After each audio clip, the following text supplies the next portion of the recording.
Teach me about the Great Lakes. Teach me about the Great Lakes. Welcome back to Teach Me About the Great Lakes, a podcast in which I, a Great Lakes novice, get people who are smarter and harder working than I am to teach me all about the Great Lakes. My name is Stuart Carlton, and I work with Illinois Indiana Sea Grant, and I'm lucky this week to be joined again by Megan Gunn. Megan, what is up? Nothing much. I'm missing the sunshine, but other than that, things are good. Yeah, this is the second day in a row, I think, where it said it was going to be sunny all day, and then it rained. I feel like that is suboptimal. We'll have to invite our friend Tom Coons back on to berate him about that. Well, great, Megan. I'm really excited today because we're going to talk a little bit more about chemistry, which I know nothing about, and microplastics, which I know a little bit about thanks to our very first episode of Teach Me About the Great Lakes.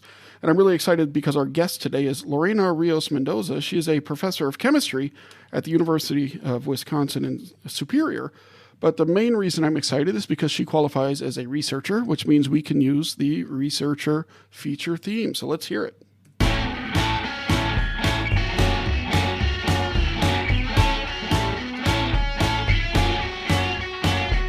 Researcher feature, a feature in which a researcher gonna teach us about the Great Lakes. That's awesome. Yeah, the longer the pandemic goes, the more songs we get. Lorena Rios Mendoza, Dr. Lorena Rios Mendoza, thank you so much for joining us. How are you today? Oh, good. Thank you for the invitation and very nice music. Oh, yes. There's a lot more where that came from. Stick around. And so you're a chemist, right? So when I think chemistry, I think of Walter White, and that's it, from Breaking Bad. So what does an academic chemist do exactly? Okay, that we are doing is just preparing the future chemists, professionals in science, like in biology, medicine, pharmacy, doing research, like in microplastic. Okay, so let's talk about that research. So what is chemistry research when it comes to microplastic? I don't even know. Like you go out and you collect water and you look for plastic in it, or what does the research look like? Okay, and in my research that I'm working is with the environmental chemistry pollution, and then now the main topic for us is the microplastic, and we collected the plastic from the sand on the beaches, or we can collect the plastic from the surface water in the Great Lakes and in the ocean. And we're using a net that we call it the manta troll. And we call it the manta because it's very similar to the manta ray, the huge animal in the ocean. Yeah. And the size of the net is the 333 micrometers. That is exactly the same size that this animal filter the water. This is why it's the manta troll, yeah. All right. And the people is asking, why is this size? Oh, because it's the manta. Yeah.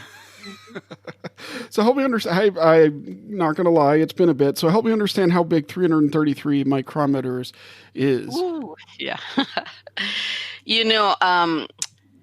1 centimeter has 10 millimeters. 1 millimeter has 1,000 micrometers. Oh, so this is like a third of a millimeter. Yes, and then this means microscopic. Yeah. Mm-hmm. And it's not just pushing water as it's going through the water column. Yes, it's filtered the water, and then all the solid bigger than the size is retained in the net. Yeah. Interesting. Okay. And so you said you worked in the ocean, right? So was that on the North Pacific Garbage Patch where you did that work? Yes, mainly I'm working in the Pacific Ocean. I have some samples for the Atlantic, but the Pacific is my favorite. Why? Because it's Pacific. It's the Pacific Ocean, yeah. And the North Pacific Gyre is one area between Long Beach and Hawaii. And this is, the water is just doing like a circles, and this is forming because it's the high pressure in the system, and then the water and the very high point of the pressure looks like a mirror. Okay. The water is like a mirror, and this is the problem because this is why it can concentrate all the debris, and the plastic. Because the water's circling around so much, and it just kind of sucks all that stuff into one place, right? Yes, exactly. And it's not just one point, it's moving in the ocean. Oh, it moves around? Yeah. Like over what kind But of? it's kind of between this area, because it's in function to how the wind is moving, how the pressure is changing. Yeah. Does the garbage ever fall off of the edges? It's so difficult. Yes, this is why it's the accumulation Wow. center. Yeah. Also, it's just growing over time then as more and more garbage, because we're not putting less garbage in the ocean, I would assume. So the patch just gets bigger and bigger. Is that right? It's really big. Yes, you can think it's 2 times the size of the Texas state. Oh, Wow. Yeah. I was in Texas before I started at Illinois Indiana Sea Grant. I worked for Texas Sea Grant, and I remember you can drive in Texas. This is not a joke. If you're in the middle of Texas, you can drive for a day in any direction and still be in Texas. Yep. Yeah. And then this is 2 times. So this is 2 times. You could drive 2 days in any direction and still be in the middle of the Yep. garbage patch. Oh my goodness. And so what kind of research do you do out there? So you're studying the plastic? Do you look for different compositions? What kind of plastics it is? Or what are the effects of the plastic? Yeah, my main that I'm saying, I'm working with the environmental chemistry pollution and with the persistent organic pollutants. This means synthetic compounds that are toxic, that can cause cancer. Oh, geez. But I was working in the sediment. And then the Captain Charles Moore from the Algalita Marine Research Foundation from Long Beach, that he was that discovered this patch.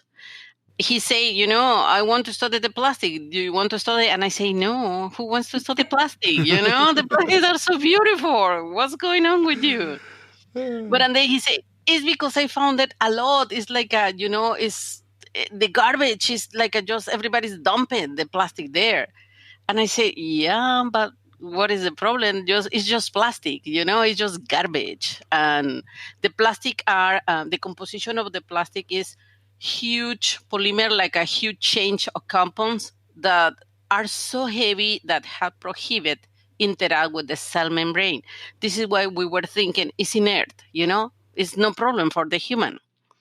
But and then he said, yeah, but we need to check what's going on with this. And I say, okay, give me the money. And then I can study whatever I want. And he said, yes, you study whatever you want. And I did the same work with the sediment in plastic. And is when I found that the plastic behaved like a sediment. This means they absorb of these toxic compounds. But what is the difference? The sediments going in the deep, in the very deep in the lake, in the ocean, in the bottom. And then the plastic is floating. Now we have a new source of these toxic compounds Just floating on available the top for there. the organisms. Yes, because they are floating, and everything that is floating in the water is food. I see. So now I get it. So this is, or I think I get it. Tell me if I'm right. So essentially, you thought initially that this was not a problem, that it was inert, it wasn't going to absorb. It turns out it does. Very similar to how the sediment does, but it's floating, and therefore, I don't know, Pacific animals will eat it, whether it's a shark or a turtle or whatever else. They have otters in the Pacific. I don't even know what else they have. Probably not out there. But they'll eat it, and then all of a sudden you're talking about it cascading up the food chain potentially, right? And then now, the plastic, smaller the size, can concentrate more toxic compounds. Really? Yeah. And then in the Pacific Ocean, we found it huge, big items of plastic, and we found it smaller. But when I went to the here in the Great Lakes, that we found that was this microbeads from cosmetic products. And they are tiny, tiny. This means can concentrate more than 1 million times of the concentration of the toxic compounds in the water. And then you can think 2 things. Yes, one, okay, the plastic is good because, and then this means is concentrated all the toxic compounds and then can clean the water. Oh, I didn't think about that. Sure. Yeah, and it's true. They can do it. But now, how we tell to the animals, don't eat it because are bad. So if it could act like a sponge and suck up all the compounds, that would be good. But we can't then contain it. Yes, exactly. And then they can eat it one small piece with very high concentration of toxic compounds. Yeah. And do we know if this is then moving up the food chain, or we just know it has the potential, and there's still research to be done to find out if it actually No, cascades? they can do it. They can do it. They can go to the smaller animal can consume, and then the bigger eat it, and so on, so on. That only thing that we don't know is how long take. What is the kinetics? How long take from the toxic compounds in the surface of the plastic go to the tissue, to the organisms, and then they can damage the endocrine system and the organism, thinking in the fish. But and then when we eat the fish, we don't know if the problem go with us or the problem stop on the fish. So I guess one way to avoid all this is to not just throw your garbage on the beach, right? But can we just take the garbage out of the garbage patch? How does that work? Is anybody trying to remove it? I was thinking, this is crazy how we can do it, But some young people is thinking outside to the box, yeah? And in Europe, they are, in Netherlands, they are thinking like a form. I was thinking first, we can have a magic vacuum pump and take it out of the plastic. No, yeah. But then they put this like a buoys, that I try to clean it and put it all together, the plastic. That is good idea, yeah. But the problem is here, who is paying for the boat? Yeah. Now, we can think in another solution. Okay, we can build one boat that can use the solar panel, and then could be totally automatic, and then pick up all the garbage. Yes. Now, what we are doing with the garbage? Who wants to take care about it? Because the plastic cannot be easily recycled because it's so expensive. Yeah. And then we are in that situation. But I think at least, the people they start to thinking, try to find solutions. So there's some creativity involved in that. Yeah. Thank goodness, because it's not like, plastic doesn't go anywhere. At least not in any time scale that matters for, let's face it, me, who is the one I'm most interested in when it comes to this. And so that's all in the North Pacific, though. Fortunately, we live in the Great Lakes where there are no garbage patches, right? No, we don't have it. No. However, the water is moving, and it's moving. It depends what is the winds and what is the station. Yes, and then can form like small gyres where we have the accumulation of the plastic. Yeah, and then we can have sometimes accumulation. Yeah. Is there a significant amount of that across the Great Lakes, or is it intermittent? How does that work? Here in the Lake Superior, it's so huge and big. And then now, in my time, the people say the dilution is the solution. And then this is so big that you really cannot see it, higher concentration of the plastic. But Lake Erie, for example, in this lake, you can find everything. Yeah.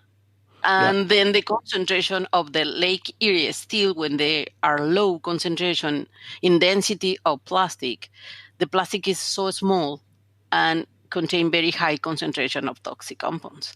And then if you eat one fish from Lake Erie and you eat one fish from Atlantic or Pacific Ocean, you have a higher probability to ingest toxic compounds from Lake Erie than from Atlantic or the Pacific Ocean. Wow.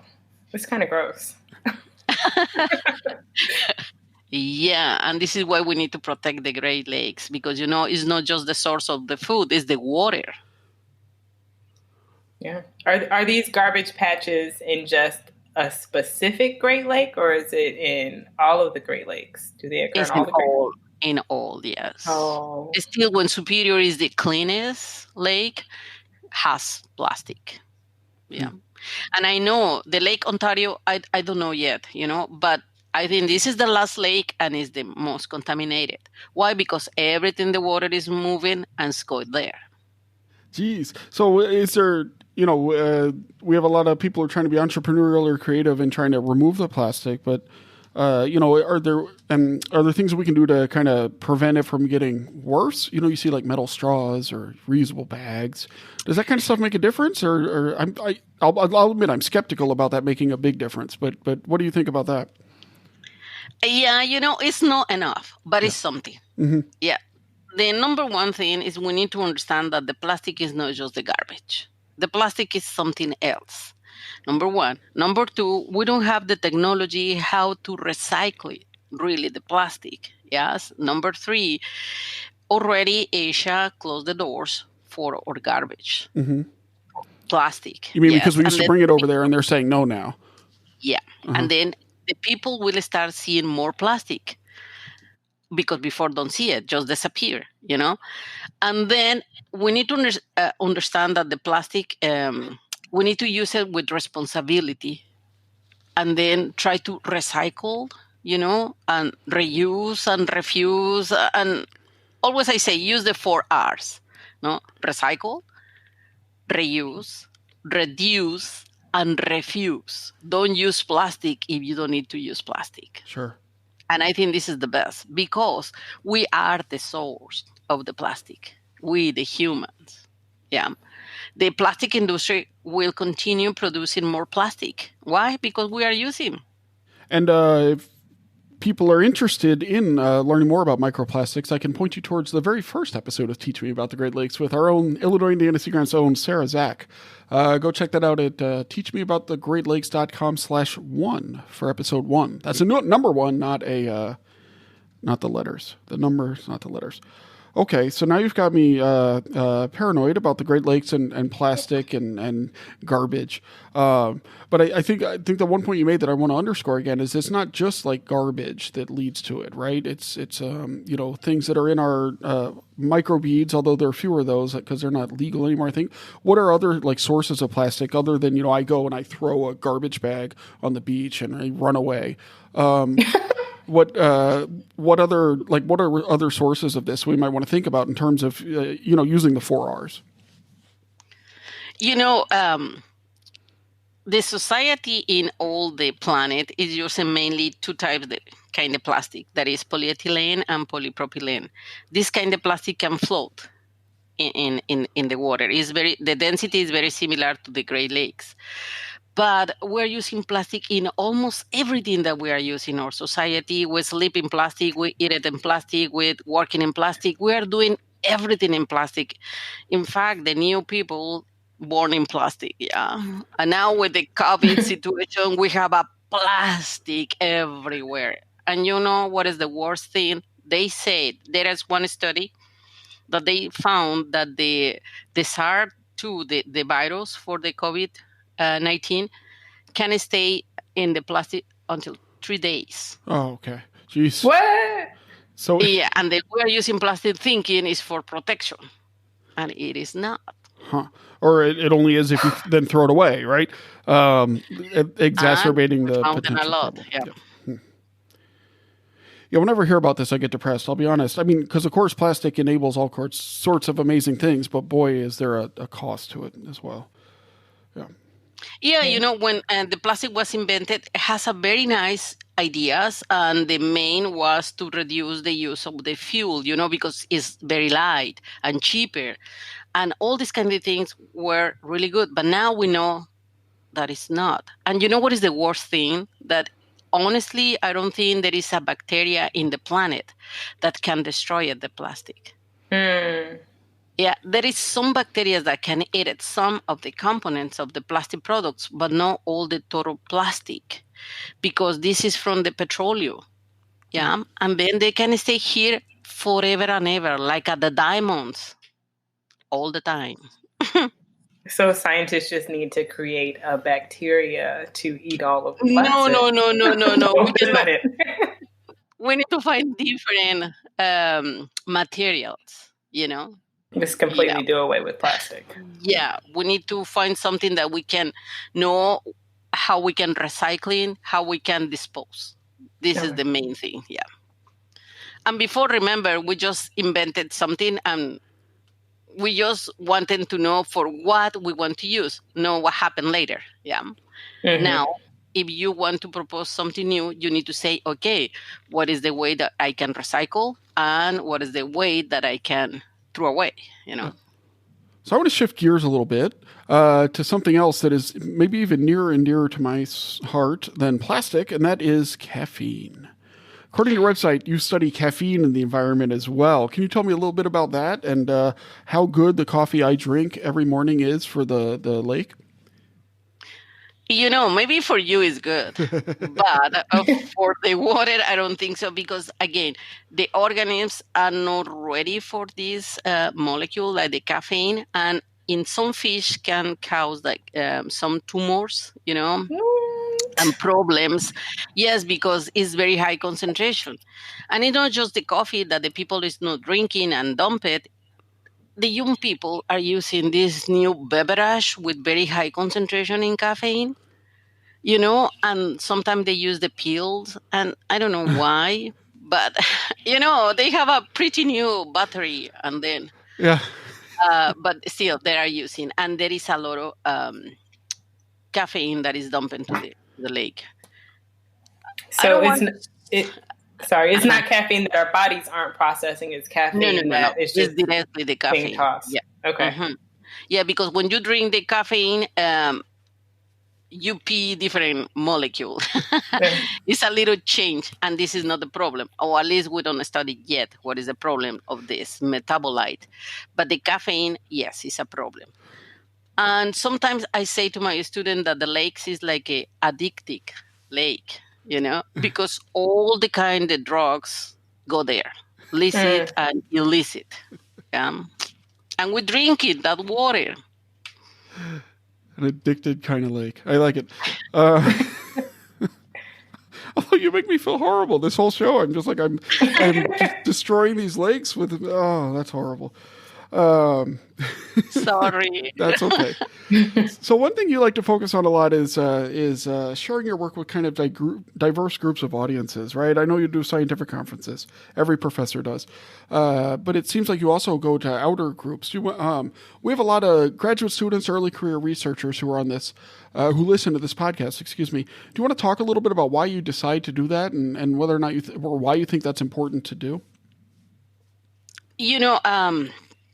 When we study the science, and like me, I ended in the academia, I try to use all my experience to form the new colleague. Yeah. And I think it's important that every time that the research that we are doing, we need to show to the community what is the results, what is that we found it. And it's very important, like this, the microplastic topic, to communicate to the community, to how can I say it, educate them that the plastic is not just garbage, it's something else. And then the people start to thinking, oh yeah, and then, in somehow we need to avoid that the people continue using plastic just because. Yeah, but remember, the people will use plastic because nobody tell you that is bad. Yes, it's the same for you. Now you know about something about plastic, and when you want to buy it, maybe some product of food that is in plastic, you say, no, I don't want to buy it. And then you start to feeling that it's painful. But this is the idea. Whatever you found, that you need to communicate to everybody. That's obviously near and dear to our heart at Sea Grant, because we're an outreach and extension organization, and sort of taking research and helping connect that to stakeholders is something that's really, really important to us. And so when I saw the work you did there, it made me really happy to see, because, I believe that used science is the best science, right? And so the work that you're doing and to take that out is good. Yes, it's no secret. We need to say it is what it is. Yeah. Yeah. Is that hard though? Sometimes, like talking because chemistry is really technical, huh? And so, I changed majors to not take chemistry. So, do you find it's chemistry hard? Chemistry is everything. Yeah. Is it hard to have those conversations with the general public, or are there secrets to that? Not really, because you don't need to tell them about what is the scientific name of, or what kind of reaction is that, You just need to say it as something that they can connect what's going on with the garbage, with this one toxic compounds or something, You just need to give the information that they understand that the plastic is bad. Yeah. So it's easy to definitely express that information to younger scientists and those that are coming up. Do you ever have any pushback when you're talking to the general public about why they should be using the 4Rs with plastic and different practices that we use every day? The main situation that I can tell you is that they show surprise. They say, really? The plastic are really bad? It's like every time that I'm talking with the community is something like that. And I say, we are studying this for more than 20 years. and the people say, really? Yes. And this is one thing. The other thing, the young people is saying, well, we can do it. Everything is plastic. I don't know what to do it. Yeah. And then the older people say, oh, yes, we need to go back to the glass. We need to go back to the something, But the young people is like, it's impossible to change. Yeah. If I were smarter about this, which I'm not, I would really get it. So what makes different types of we may end up having to edit this out, but I'm just too curious, so I apologize. What even is a plastic? Let's even start with when things get together, your polys and your propylenes, what makes something a plastic on like the most basic level? It's just the carbon hydrogen combination, and it's just the huge change of this. This is why we call it polymers, and it depends what is the structure. Could be like a one line, or could be like the line with something in the middle, Okay. And this is the different kind of plastic. But the main situation is that when you format the plastic, they are forever. Yeah. And this is why they are so cheap. And if the plastic looks more like a glass, like now we have a So Beautiful, it's very bad. Oh, really? And it's very bad because contain another chemicals. Yeah. Now, I remember that right around the time we had our first kid was when BPA became a thing, and it was those clear plastics had BPA, and so you had to get rid of anything that had BPA, or else your children would be mutants and have but so we have so there are just many configurations of carbon and hydrogen. Is that what you said? Carbon and hydrogen atoms. Yes, carbon and hydrogen, and they added call it phthalates. Okay. And the phthalates make soft the plastic. And these compounds are not bonded chemically with the plastic, are free. And then when you warm your food in the microwave, that you are doing is just put the phthalate from the plastic in your food. Oh. Awesome. Awesome. It's terrible. Yes, and the phthalates can cause cancer. Yeah. We recently moved to glass storage containers, so that makes me feel so much better. Yeah. Yeah. We need to start moving. All the time I went to the $1 store because they have a lot of plastic, and now they are decreasing. They have more glass. Oh, really? That's interesting. Yeah. That's good. Yeah. Yeah, it is good. I have to revisit there. We bought these glasses at IKEA, and they have like the cheap ones and the less cheap ones. It turns out the cheap ones aren't tempered, so you can break a lot of them. So like this whole and like you this can recycle, and it's okay. Yeah, but now my floor is covered in micro glass stick, I guess. And we keep cutting ourselves. But so I need to go to the dollar store maybe and get higher quality than the cheap glasses I have currently. Oh, that's good. Well, Lorena Rios Mendoza, that's all really interesting, but that's actually not the reason why we invited you here on Teach Me About the Great Lakes. And the reason that we invited you here for these next two questions. Number one, if you could choose to have a great donut for breakfast or a great sandwich for lunch, which of those would you choose? Oh, so easy. Easy. Chocolate donut. Chocolate donut. And is there a place, so you're at the University of Wisconsin Superior. Is that in Superior? What is the city where you are? In Superior, yes. Okay. It's in Superior. So when I come have one place that is good. So when I come to visit Superior and I want a chocolate donut, where do I go? Oh, it's in one of the main streets, and there is the dozen SKUs. Okay. They are so good, fresh, every day. Really? All right. I'm Googling it right now. Sounds like we need a road trip, Stuart. Yes. Well, I've got a dozen excuses. Yeah, you Donuts go and very more. early, like at 6 in the morning. Oh, I'm usually up well before then, so that's good. Oh, I'm excited. Oh, look, it's cute. All right, we'll put a link to that in the show notes. We'll put a link to a whole bunch of things in the show notes, actually, which you can visit by going to teachmeaboutthegreatlakes.com/15, because this is episode 15 somehow. Time flies. Yeah, that's awesome. Or just look down at your phone or podcast player, and you'll probably see the show notes there. Great. So I'll be going to a dozen excuses next time I'm up in your neck of the woods. And the second question is, what is one piece of life advice that you have for our listeners? It can be big or little, serious or silly. It doesn't matter. We've had people quote RuPaul. We've had people tell us what they might tell their kids. Anything you think is good life advice so that everybody can take away something positive in addition to feeling horrible about what they're doing to the lake.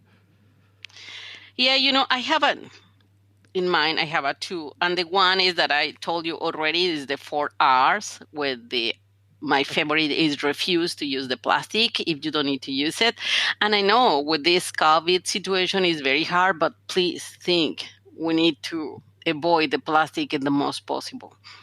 And the second, is always I'm thinking and told to my student, hey, if your problem has a solution, don't worry, But if your problem doesn't have a solution, don't worry, be happy. But now that you need to do is just please wear your mask because we need it. There we go. I think those are 3 excellent pieces of life advice. Yes, I appreciate all 3 of those. Lorena Rios Mendoza, if people want to find out more about you or your work, where's the best place for them to go? Is it a website or a social media or where can they go?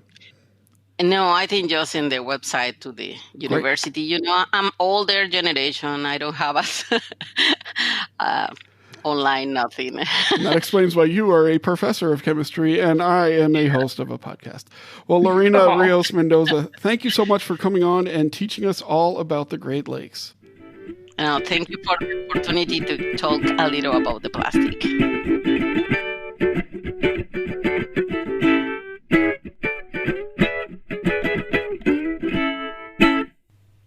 And that's really wonderful. We're so glad that Lorena could come on and teach us a lot about the chemistry related to some of these microplastics. Because, this is not an issue that's going away, is it, anytime soon? Not at all. Yeah. And so, this is the second time we talked about it, but I think there are many more times in our future because it's just, it's going to be a problem and, potentially a growing problem over time. And so, but I'll be honest, I do feel a little bit positive about it, Megan, because you hear, again, I'm suspicious of the straws because I think that's a nice way to feel good. And we have metal straws, of course. Lots of metal straws, but our straws are very metal. I'm suspicious that that's going to make a difference. I think just because what she's saying is that a lot of the plastic isn't garbage exactly. It comes from other sources. So I do feel optimistic long term, but I think there's a lot of work to be done there. And I know there was a huge shift to using plastic straws to not using plastic straws and using paper straws in restaurants. Yeah. But I traveled recently and they offered plastic straws wherever we went. Yeah. Yeah. So there's a lot of work to be done, even to get some of these small victories that maybe could add up over time. Well, so what is something you learned about the Great Lakes today? Oh my goodness, Stuart. Pretty much all the things. Everything I learned was new. But the things that really hit home were that the smaller the plastic, the more toxins are concentrated within them. That blew my mind, which means all these microplastics that we're trying to fight, they're just little toxic balls. Yeah, that's little toxic balls. Yes, and that's not good. You don't want to ingest little toxic balls at all. No. Or anyway, and that is definitely something I think is interesting. And the thing I learned today was that there are over 60,000 kinds of plastic, and something I'd like to learn. Yeah, that was crazy. Yeah, something I want to learn more about in the future. I guess we could have asked her. We'll follow up with these are probably categorized into big classes, but is this something where you have to think about each individual one and kind of knock them out one at a time? Here's a replacement for each of these, or are we going to be able to develop materials that can kind of take care of whole swaths of these? And I don't know the answer there, but I think it would probably be important. And are the plastics we're using a combination of all the 6,000? Yeah. Well, tune into some other future episode where I'm sure we will continue to talk about this. If nothing else, because we want to have Sarah Zach back on. So I encourage you to check out that episode at teachmeaboutthegreatlakes.com/1. I also encourage you to follow the show on social media. We're at Twitter at Teach Great Lakes, which sometimes I remember, sometimes I don't. And you can follow Illinois Indiana Sea Grant on Twitter and a lot of other social media at ILIN Sea Grant for Illinois Indiana Sea Grant. And somebody was asking, sea is spelled like the ocean, not like the letter. Megan, where can people go to find out more about what you do? You can follow me on Twitter at _TFFP. Or you can also find me on Instagram at The Familiar Faces Project. There we go. And go there to find out more about the great work that Megan is doing. And with that, we'll see you. I meant to mention this at the top, so I'm mentioning it at the end. It's a little bonus for those of you who have not tuned out yet, which is probably multiple dozens of you. This is an exactly monthly podcast, as you know. We are always released on exactly the first Monday, but I am happy to announce that we are now going to try, not always succeed, but try to also release an episode on the third Monday of the month. So what I'm saying is the first Monday of every month, the third Monday of some months. And so this, if I didn't screw up the release calendar, is the first Monday of August, which is August 3rd. So tune back in on August 17th. And we may have another episode. And if we do, we look forward to talking to you then. And if we don't, well, we look forward to seeing you on down the line. And with that, thank you for listening, and keep grading those lakes.